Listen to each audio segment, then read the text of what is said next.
अस्सलाम वालेकुम एवरीवन, मैं हूं सिमिशा और आप देख रहे हैं मेरा channel M A political science with Simisha. जैसे कि मैं सीरीज़ में वीडियोस बना रही हूँ एम ए पॉलिटिकल साइंस की, उसमें हरफ आगाज़ और हासिल कलाम के बारे में आप लोगों को बता रही हूँ कि कोई भी सवाल हो तो उसको कैसे स्टार्ट करना है और कैसे एंड करना है।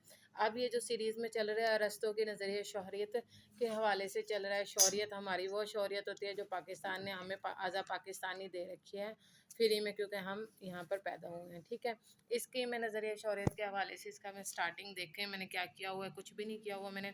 अरस्तू ने अपनी किताब सियासत पॉलिटिक्स के तीसरे बाब में शौहरियत के बारे में अपने ख्यालात का इजहार किया। उसके मुताबिक रियासत शहरियों के इज्तिमा का नाम है। वो कहता है कि ना तो रियासत में सुकूनत रखने और ना किसी शहरी की औलाद होने से किसी शख्स को शौहरियत का हक मिलता है। ठीक है, उसने कहा किसी का होना।